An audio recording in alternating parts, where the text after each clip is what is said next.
There are two notes you could be playing on the bass that can get you into so much trouble if you play them at the wrong time. At the same time, those same two notes can really make you sound pretty darn good if you use them in the right way. What are those two notes? Stick around, you need to know this.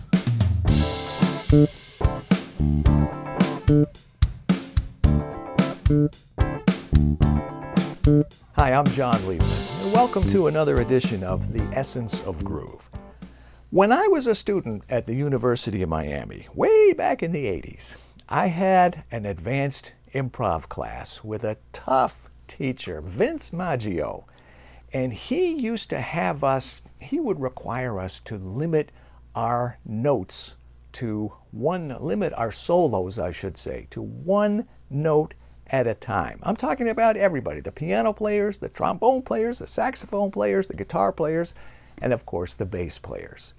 And the reason he did that is because he wanted us to be so steeped and so instilled with theory and harmony and how the notes all fit together. And he would talk about things like motivic development and phrase linking and all of those things.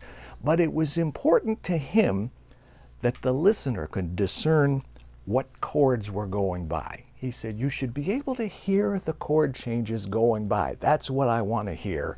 And to do that, playing only one note at a time was quite a challenge. And I worked on it a lot, as we all did. So the first note that is very important in identifying a chord, the quality of the chord, the kind of chord, what the chord is the third of the chord. So if you're playing an A chord, for example, sometimes just playing an A is all you need to play, and sometimes it's all you should play. Just playing the roots is very often enough for a bass player.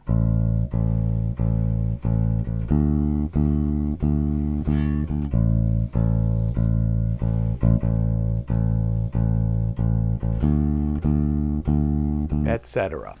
However, there are times when it's appropriate or even desirable to play something more than just the roots. And when that happens, you need to know what notes are available to you, what notes will fit, what notes will sound good.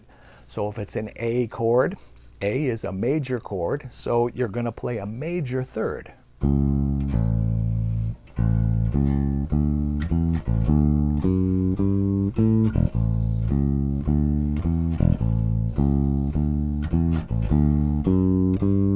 Okay, etc. You don't want to play a minor third.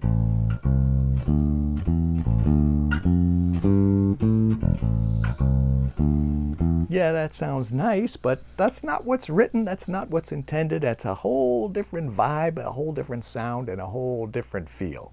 So knowing that you're going to play a third, a major third, keep in mind this exercise was to play only one note at a time, so that was to demonstrate our understanding of the harmony and our ability to make the listener hear the chord changes going by, one note at a time.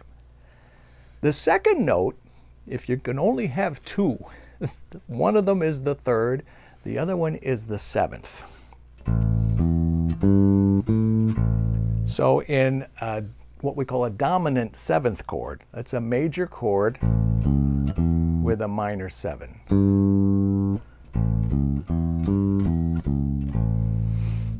The two notes that are really going to outline that chord. As a bass player, you're so conditioned, oh, he must mean the root. No, this is beyond that. The root is kind of implied, actually, when you play. I'm not talking about a traditional bass line. I'm talking about a solo or a bass line that requires you to hear the chord changes only one at a time. The two notes are the third and the seventh.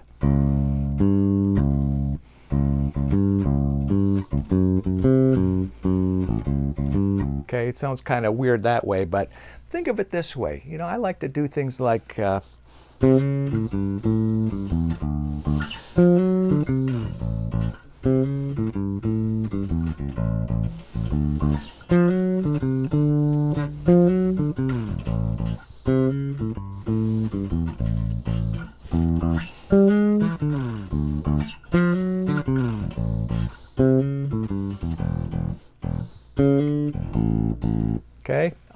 played one note at a time, and yeah, I played some roots, but I played some other stuff too, you could discern what the chord was going by.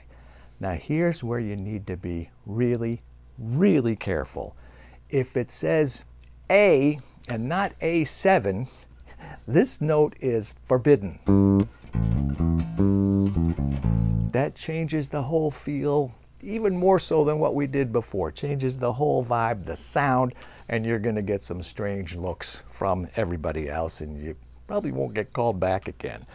If it just says A without a 7 next to it, or a 9 or a 13 or something like that, then you need to avoid the major 7. You need to avoid the minor 7. And if you're going to play anything, if it's a walking line or a descending line or just something like,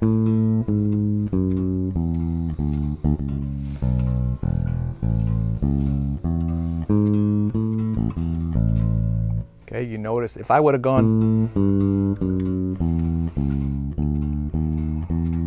it just doesn't sound right, it doesn't fit. So here's how you know when to do that. If it says A7 or D7 or E flat 7 or F7, if it's just a letter and the number 7, then you know it's okay to use the minor 7 and not the major 7.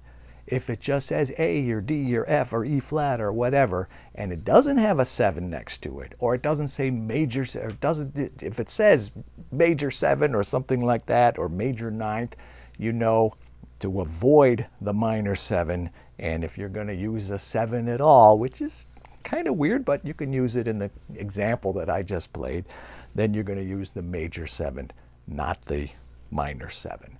So the two notes are the 3rd and the 7th. Be careful that you play major 3rds on major chords, minor 7ths on dominant 7th chords, or minor 7 chords. In a minor chord,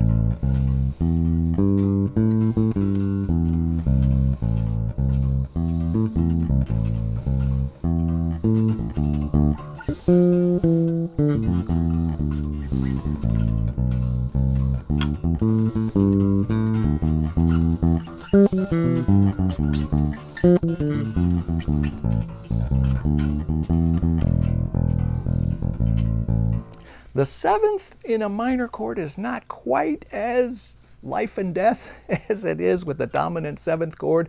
There are different kinds of minor chords. Sometimes just a plain old minor chord without the 7th can use the major 7th.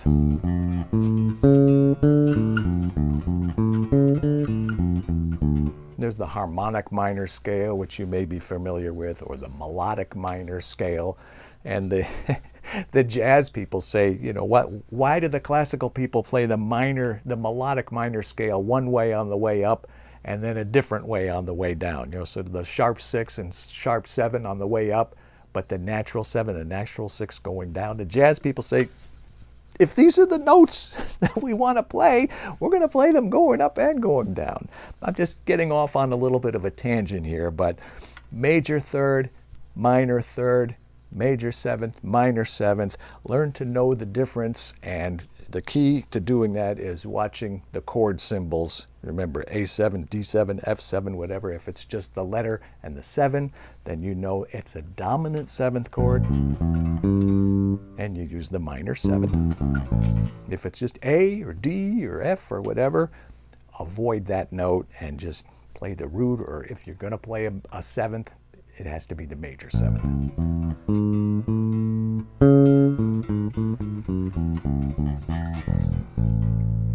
Okay, give this stuff a try, concentrate on it, just be mindful of it and be cautious of playing the right note. The 3rd and the 7th are the two notes that will really help you define the chord and make it sound like you're playing the song that you're supposed to be playing, but you have to know when to play major, when to play minor. Give it a try. Let me know your experience. If you've got a story, if anything has happened to you, share your experience. I love hearing from you. I look forward to getting your comments, and I look forward to responding to them as well. I've got all kinds of tips and advice for learning bass, so if you're not already subscribed to this channel, take care of that right now, the For Bass Players Only YouTube channel. And I will see you right back here, same time, same place next week with another edition of The Essence of Groove. I'm John Liebman. Let's play bass.